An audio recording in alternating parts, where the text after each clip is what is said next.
Hey, what is up everybody? Platform Disciple here, and right off the bat we're going to get into our booster pack giveaway from the previous video. The winner was Boar Hummus. I believe I've got that right. Just wanted to make sure I didn't accidentally have an extra space there at the end. Anyways, the way you enter to receive one of these boosters is oh, nice, it finally worked. Is you comment your in-game username in a comment on my newest video, whatever video that may be.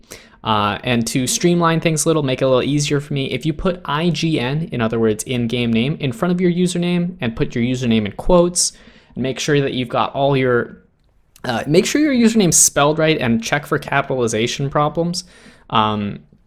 For a number of reasons. One is having the IGN in front lets me know where your username is, but I can also Control F and find it. And having it in quotations means I don't accidentally put anything else in it.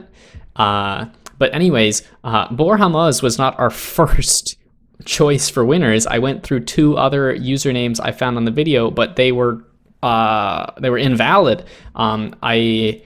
I tried adding them as friends, I tried buying packs for them, and it said the user was not found, which means that at least two of you on the previous video did not include your correct username, or somehow misled me into selecting something that was not really your username. So just double check this time, make sure. I want it to be as fair as possible, of course. But congratulations to Boar Hummus.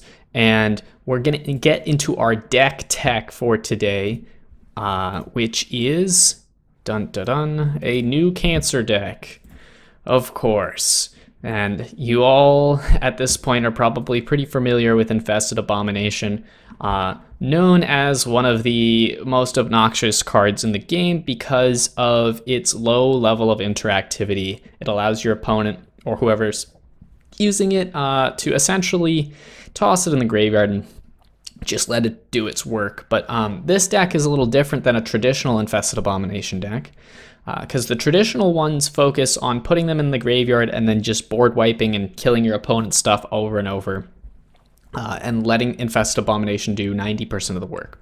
But this deck attempts to cover up for one of the main weaknesses of Infested Abomination decks, which is that they frequently fall flat when they are confronted by graveyard removal, because if you don't have Infested Abomination, you can't win. For example, Purify will effectively get rid of all of them. This deck attempts to take advantage of Infested Abomination, but doesn't make it the core win condition. It's just a supplementary card.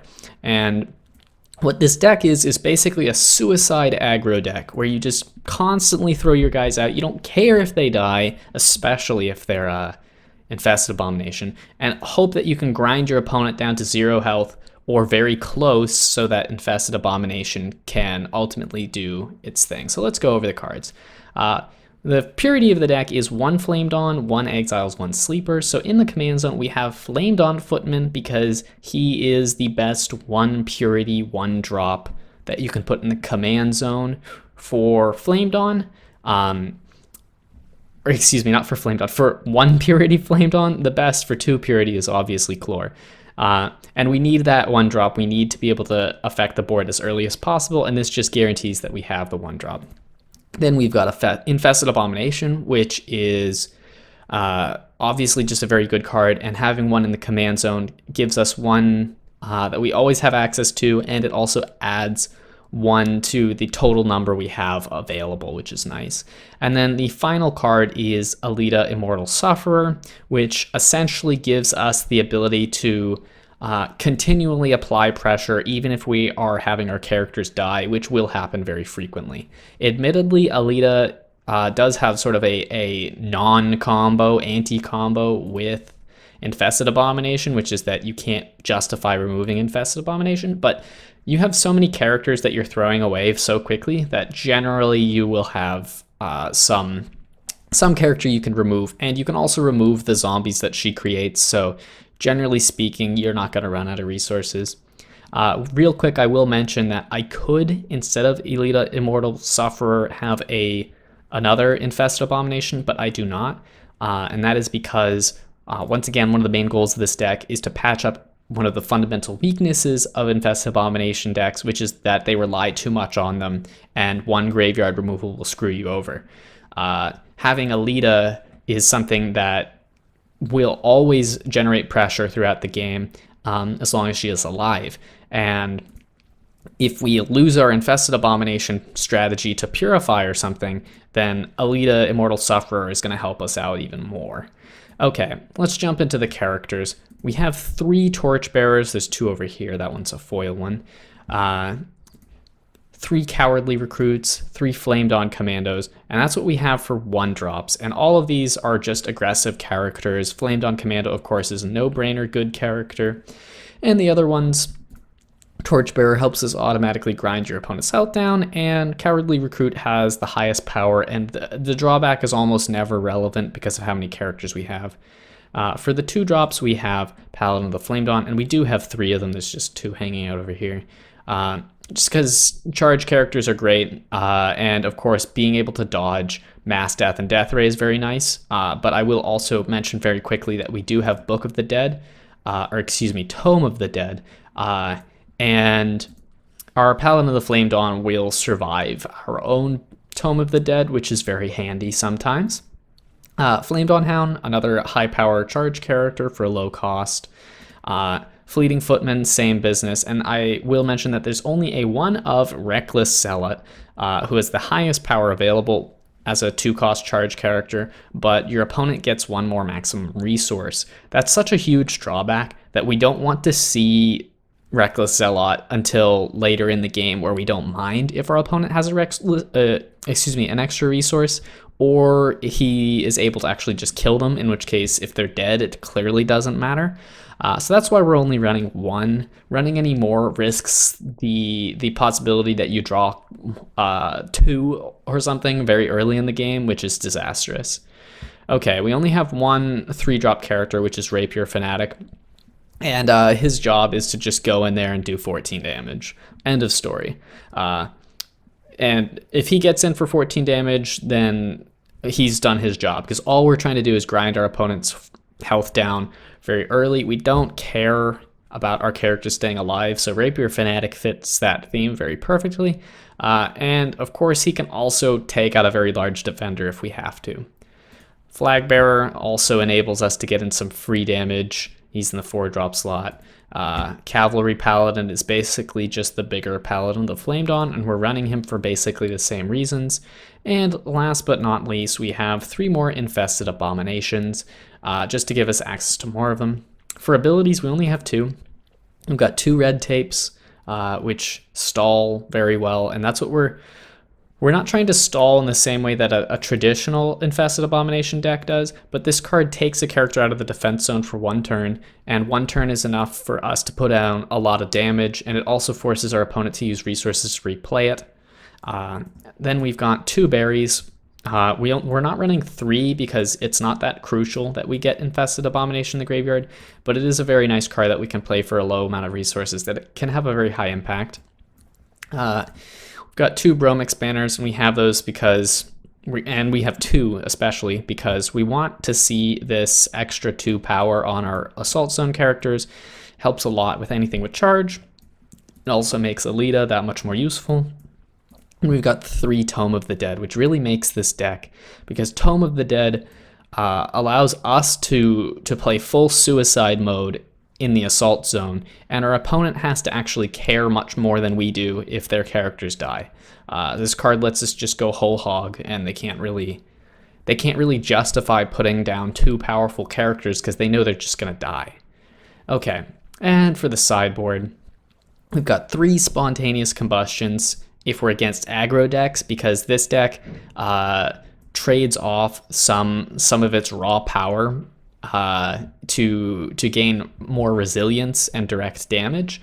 So a traditional 3 Purity Flame Dawn deck will beat us in a race because our characters just die too frequently, and Infested Abomination is too slow to deal with Flame Dawn, so Spontaneous Combustion helps us deal with that. The 2 Demonizes are in there in case we run into something that's just a super huge issue for us, like a Descendants of the Dragons Avatar or something like that. It's generally speaking, we're not going to sideboard this in. It's there just in case, basically. Purify is great against any deck that's using Acquire and recycling it over, and it's also very good against Infested Abominations. We have a 1 of Calamity, which is pretty interesting, and the reason for that is we can wipe the board and then easily get in for a ton of damage with charged characters like Cavalry Paladin or Rapier Fanatic the turn after. I will also mention that because we have Infested Abomination as one of our main cards, stalling for a turn is not actually bad for us ever.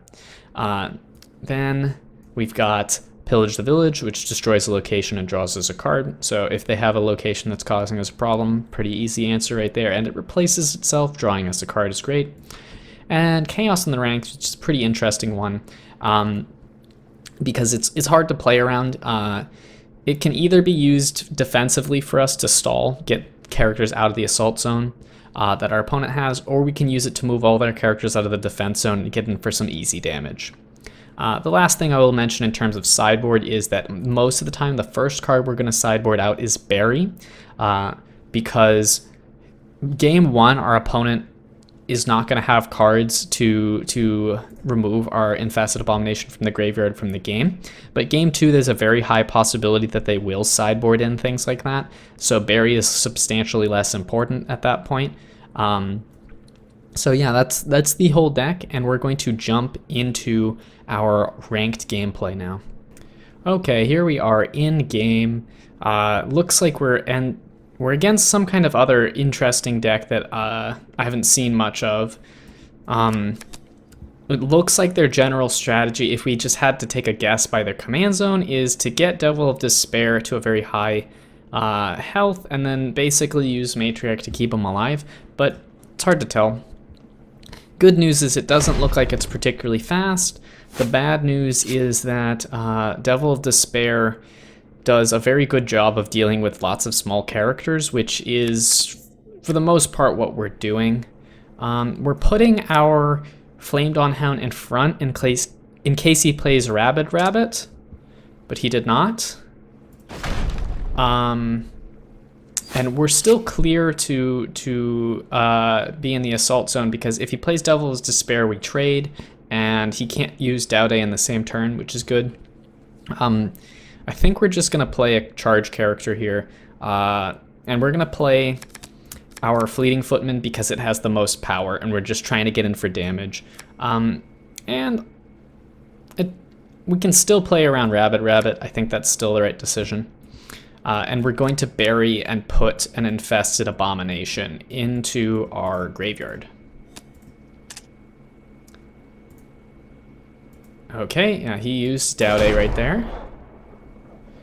And we have a few options. One would be to play Rapier Fanatic or Reckless Zealot, and the reason is that we need 8 power to be able to kill this. Or we can play Bromix Banner, and I think I'm actually going to play Bromix Banner here. I think it's much more likely to do what we want. The worst thing that could happen would be that he actually defends with Matriarch instead of the little devil. And it's a real possibility. Like, I could be just playing into his game right here.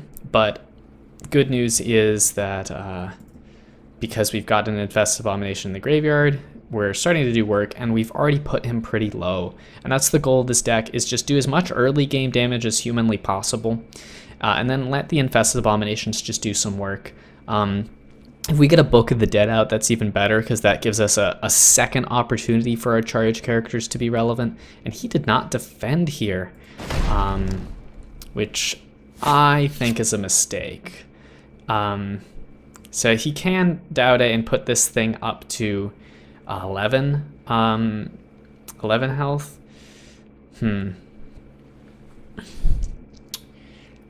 Once we get a Flag Bearer, we might be all right. I think I might just do, I'm gonna do this, because this more or less guarantees that we're gonna connect and kill the Devil of Despair. If we're wrong, then we lose a lot of characters, but then we can just play our Tome of the Dead and fall back on our kind of our late game grind. What? Is this spontaneous combustion? Oh, okay. Okay. It was a chaos in the ranks.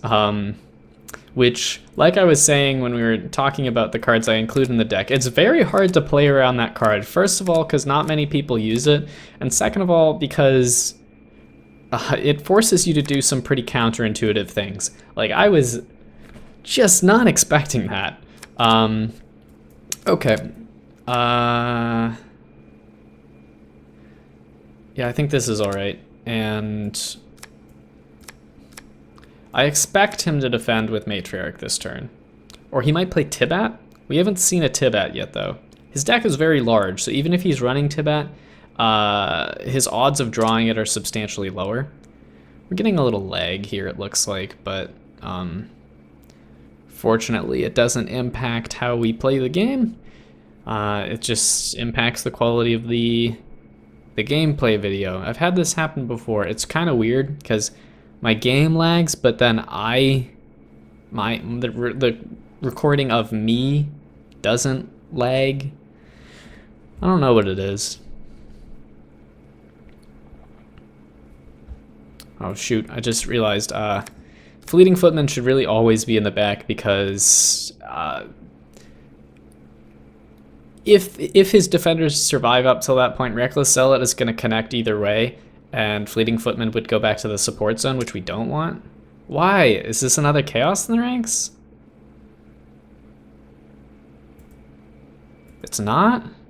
Is he just opting to take lethal damage? I don't know, man.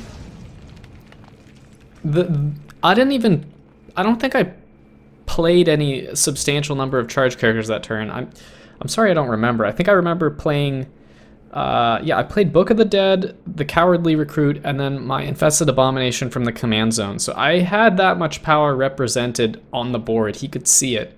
So I don't know what the deal is there. And I don't think we can really justify sideboarding anything right now because we didn't really see what his deck is even trying to do. And I don't think any of these are particularly good against his deck. Maybe the Calamity, maybe Chaos in the ranks. But for the time being, I think we keep it as is. We even keep the berries because he's not flamed on anyways. So if he's putting in Graveyard Hate, he has to put in Grave Rob basically, or Spirit Guide, which is less effective. So we don't need to sideboard out our graveyard filling up strategy. All right, here we are, game 2. And pretty much because we didn't see his deck do anything particularly relevant in game 1, we're just gonna play the exact same way, which is we just throw characters in the assault zone and try to play around Devil of Despair in case we have to worry about it, you know, actually defending. Real quick, one thing I will say is that Devil of Despair can't be killed by non-damage sources, so it's actually immune to Tome of the Dead, which is pretty unfortunate. Because the primary reason we're actually the primary character we want to kill is immune to the effect, is all I'm trying to say. And we're gonna put out a Flamed on Hound because we're just trying to maximize our early game damage still.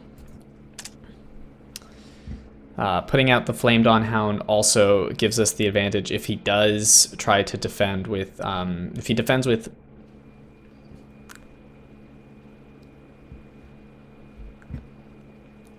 I just realized, yeah, he has one more resource, so he could play Tibat here, which would be bad, but we do have a pretty substantial amount of health, so odds are it would only kill one of our characters, 2 if we're real unlucky, I think. He could also play Spontaneous Combustion, but we have more than 12 health on board, which means at least one of our characters will live. Okay, Ancient Aggression Emblem, that definitely should have come out. I mean, I get it. He's gonna force me to attack with something into Devil of Despair. I mean, I get it. It's cool plan, bro. But the thing is, I want to attack. This card should honestly come out of the deck into the sideboard game 2 against this. I don't know. I might play my book here and just let it start going. It's a tough call. I think instead though, we're gonna take one of our final opportunities to get in for a lot of damage, because he's gonna use Daude pretty soon. Okay, is this a chaos in the ranks here? Cause, what?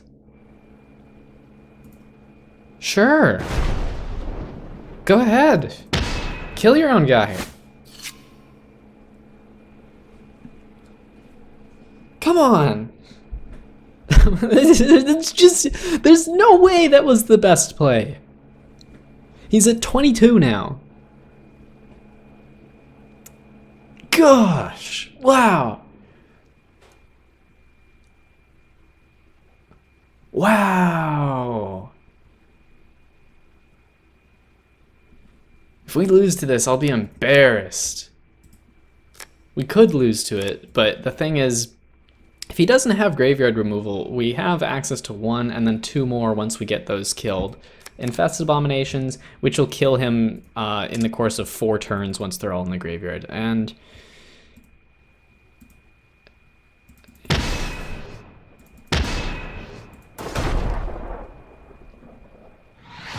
I don't know, man. I think we need to play another ranked game. That clearly didn't showcase how powerful my deck was, because like I just don't understand what his plan was. It was not a good plan, that's for sure. Like, I think you could make a deck that uses Devil of Despair and tries to take advantage of him to the maximum of your ability with things like Daude and stuff, but the way he did it was objectively wrong. There was no way that those were the best plays. Ugh, gross, man. I feel like I had something else important to say about this. Oh yeah, here's what I was gonna say while we were here. One was that I can wholeheartedly recommend playing this deck in ranked because I think it's very competitive. The second thing I will say is that I'm actually pretty low rating because I played very little this month. And that may be impacting who I'm playing against. That could impact, like, that could be why we just played against a completely ridiculous deck. He's 88th, so if you guys think you can play better than him, top 100 material, guys. You can get in the top 100. And real quick, the last thing I want to say is that because we're so close to the end of the month and only top 100 get rewarded, admittedly I can get to top 100 if I play quite a bit, but there's a possibility that I don't get there, which I need to mention, and I have said this in previous videos. A lot of you who have been watching for a long time have heard me talk about this a million times, but there is not enough incentive to play rank. We do have the quests, which is good, but the problem is that a player like me who spent most of the months busy, if I come and can play at the end of the month, there's no incentive for me to play because I can't get rewards unless I get into the top 100. It would be nice to see a different kind of reward structure. One like the Pokemon online trading game would be fantastic. For those of you who haven't seen that, it rewards you for your total number of wins. It doesn't keep track of your losses, which is nice. So it means that newer players or worse players can still get quite a bit out of it. I like that a lot. So I would like to see something like that from Infinity Wars. Anyways, let's jump into our second ranked game. Okay, here we are, game 2 against a triple sleepers deck, which should be interesting. I will say that Bloodthirsty Dead and Dead Feaster give us a lot of trouble, and if he's running more than just these two in the command zone, it's going to be rough early game. I will also say that Zombie Abomination in the command zone. Now that is a bold move right there. I don't know if I agree with it or not. It's certainly interesting. And I think we're just gonna suicide into the Bloodthirsty Dead despite the fact we're gonna lose 2 characters, because we just need to get rid of it. It's the only way. Ooh. Okay, so what he did is he didn't play anything on his first turn, so he had to discard. He discarded something very large, which indicates to me that he could be using Awaken or something. Either way, that's what I'm saying is that Cyber Infested Dragon could come back to bite us, and we're probably not ready for it. If he's smart here, he'll probably just play Dead Feaster in the defense zone, which is why I'm not playing my Paladin of the Flame Dawn, despite the backed Paladin of the Flame Dawn would get us more damage, and I was right. He did play that well. Flame Dawn Commando is nice here because it helps us kill Dead Feaster. Get another zombie here. I might just go for Flag Bearer though, because it's cost efficient. Tough call. I think Flame Dawn Commando might be the right move, and we're gonna go ahead and do it like this. Oh yeah, it's all these Bloodthirst characters, man. Seriously problematic. We do have Flag Bearer in our hands still though, so Flag Bearer will get rid of one of them, and the other one will trade with Flag Bearer. We're gonna do that.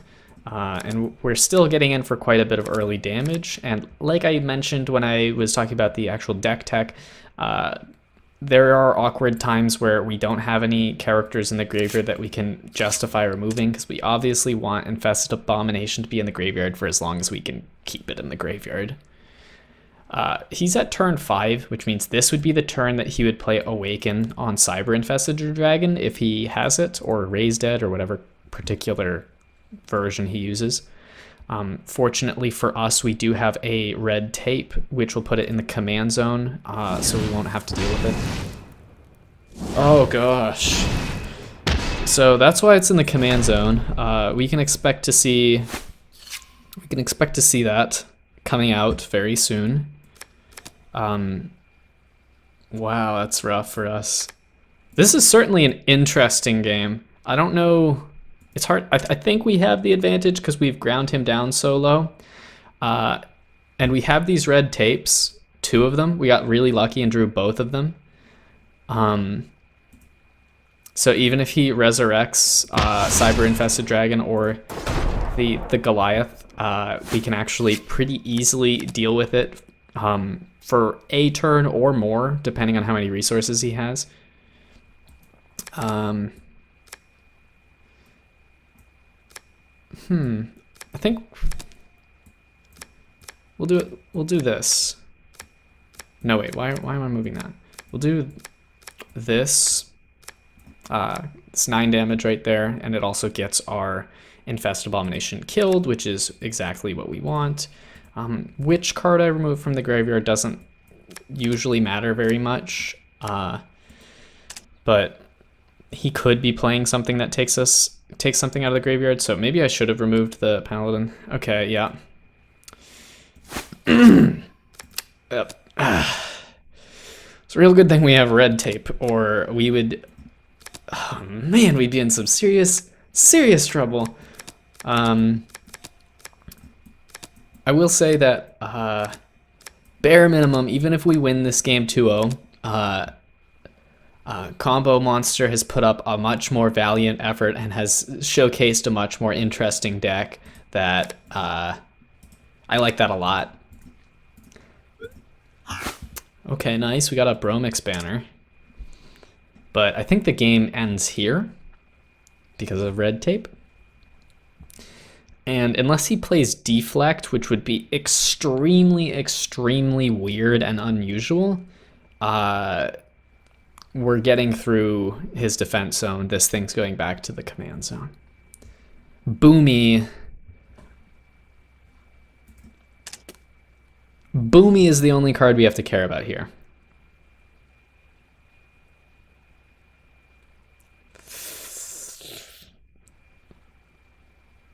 Okay, so this is 9 damage. Then we've got a Infested Abomination plus another Infested Abomination in the graveyard, which will put him to 24.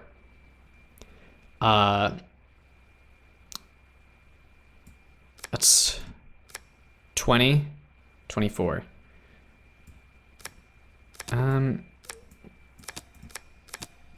Okay, so this should be lethal provided that he doesn't kill anything that we have.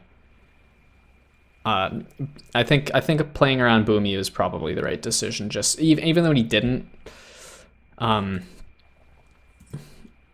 Boomy was the most likely card to lose us the game right there, and 28 damage. And if he had killed one zombie, we still had 4 damage in the graveyard, which is good. Okay, so that was game 1, and for the sideboard, Purify might be a very good idea. Calamity might be good. Pillage the Village might be good. He could be running Kirillek. I think we're just going to do the Purifies for now. We're going to side out the berries.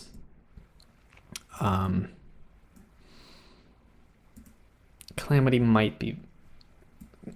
could be really good. I think we'll take out a Reckless Zealot and we'll put in the Calamity. And the reason the Calamity is so nice is that his game plan is to put out something insanely huge, and being able to get rid of all of his things and none of them go to the graveyard is very nice for us. And we're gonna play our first turns the same way, and he's probably gonna play his first turns the same way, which is fine. The one thing we're gonna do differently, interesting, very interesting, he did not play it the same way. Now we actually have to think. So if he puts this up front, then this will trade. If he puts this up front, we effectively do 3 damage.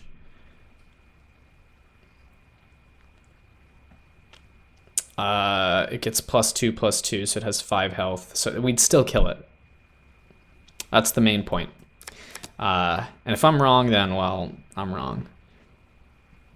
Maybe we put Rapier Fanatic first. Yeah. I think it's better to have these still around. And we're gonna get this guy killed instead of Flamed On Commando, because the earlier that guy goes in the graveyard, the better for us.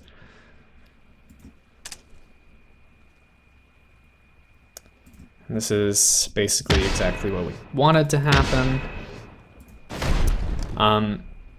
And in case you guys are wondering, like, oh, this seems like a pretty stompy game, even if this guy's combo monster is playing a little better than the previous player. The important thing to keep in mind is that Triple Sleepers has a huge weakness to rush decks, and this is a rush deck. Even though he has all these Bloodthirst characters, that he doesn't really get his engine running until much later. And he does have a Cyber Infested Dragon in the graveyard, so we're actually not going to use our Flag Bearer yet, because it could be much more important in just a turn. I might play Cavalry Paladin to be resource efficient here. It also trades, or it beats Inevitable Dead outright. So he played Book of the Dead, which is actually okay for us. I mean, the worst thing about it is that it puts the characters in his graveyard. Okay, well, here's our Purify, that's good.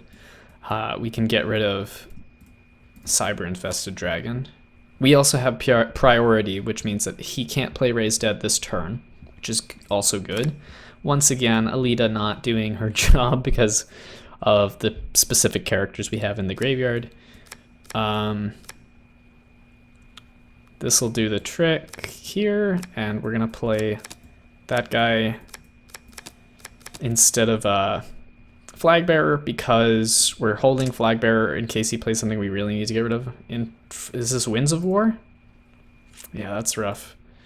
That's real bad for us. So he sideboarded well, is worth noting. That he definitely had a card that he planned on using against this kind of deck.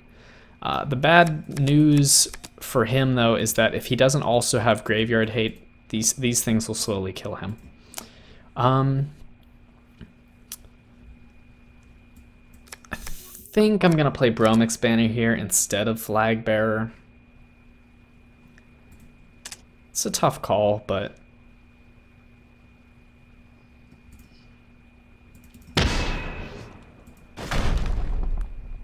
he is getting very low. Unfortunately, we drew our second Brome Expander, which we have nothing to do with. I'm not going to make a zombie this turn, because he will have it in his graveyard, and it will probably make it very easy for him to play Zombie Abomination. For the same reason, we're going to hold Flagbearer in our hand. Okay, playing Tome with It might not be bad, but I think it's actually going to be better for us to just set up for Calamity. Maybe I should play Flagbearer.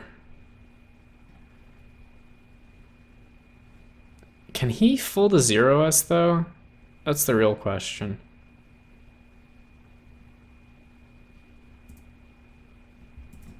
So I'm wondering if I end my turn here, then all these die.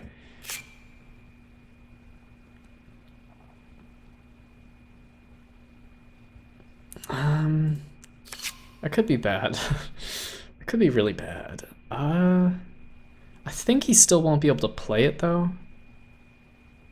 Why don't we just play Book of the Dead? And it's actually good for us to get our characters killed, because we don't want them going to his graveyard. That still costs 13, so we're still safe, and now we can set up for Calamity. So in case this thing does come out, we have a very easy way to deal with it. When he leaves the deployed area, the characters are raised. So it's worth keeping in mind, actually. So I think we're gonna red tape him, and then we'll Calamity the turn after.